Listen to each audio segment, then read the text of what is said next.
वृंदावन की एक सच्ची घटना जिसमें एक इंसान अपनी पत्नी के पास फुट फुट कर रोने लगा। यह घटना आज से 200 साल पहले की है।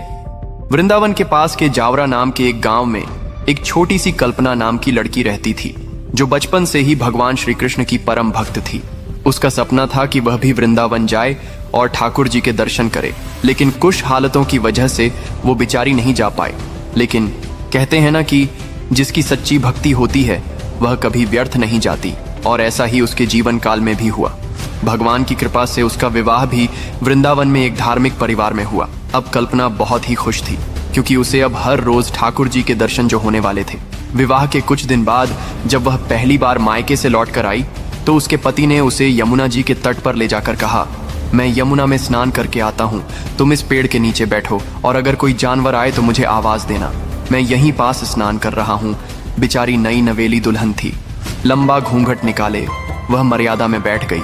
मन ही मन वह सोचने लगी और ठाकुर जी को धन्यवाद कहने लगी। हे प्रभु, बचपन से आपकी सेवा करती रही और आज आपने मेरी जिंदगी वृंदावन जैसे पावन स्थान से जोड़ दी। तभी अचानक उसके मन में एक विचार उत्पन्न हुआ।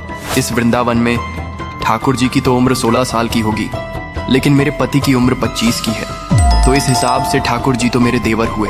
पता नहीं मेरा देवर कैसा दिखता होगा।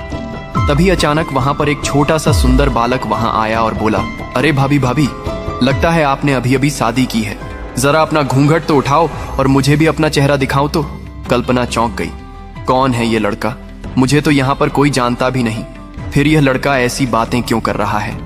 कल्पना ने मर्यादा में रहते हुए उसने अपना घूंघट नहीं उठाया, लेकिन बालक ने पीछे जाकर अचानक घूंघट उठाकर कल्पना के साथ छेड़खानी करने लगा। जब कल्पना ने अपने पति को आवाज लगाई, अजी सुनते हो, यह लड़का मुझे छेड़ रहा है।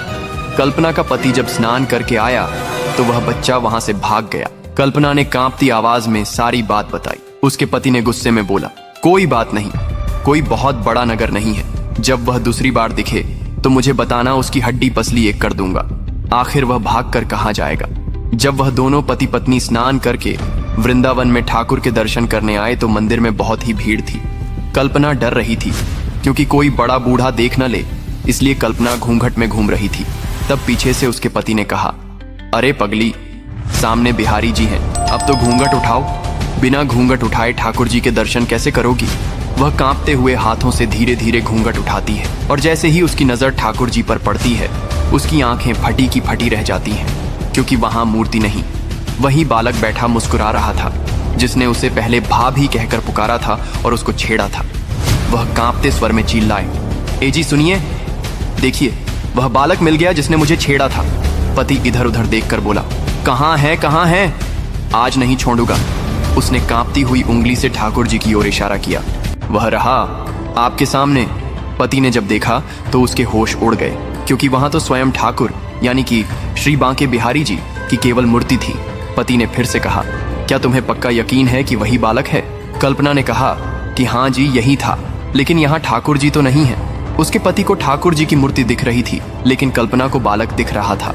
पति तुरंत समझ गया और कल्पना का हाथ पकड़कर मंदिर से थोड़ा दूर ले गया और कल्पना के चरणों में गिर पड़ा और फुट फुट कर रोने लगा और बोला, तू धन्य है, तेरा भाव सच्चा है। मैं तो वर्षों से वृंदावन में हूँ, लेकिन आज तक ठाकुर जी ने मुझे दर्शन नहीं दिए। तेरे साथ रिश्ता जोड़ के मेरा जीवन धन्य हो गया। जब कल्पना ने दूसरी बार मंदिर में देखा तो उसे अब ठाकुर जी की मूर्ति दिखाई दी। अब कल्पना भी समझ चुकी थी कि वह बालक कोई और नहीं बल्कि स्वयं ठाकुर जी थे, जो उनके देवर बन के आए थे। यह चमत्कार देखकर कल्पना की आंखों में आंसू आ गए।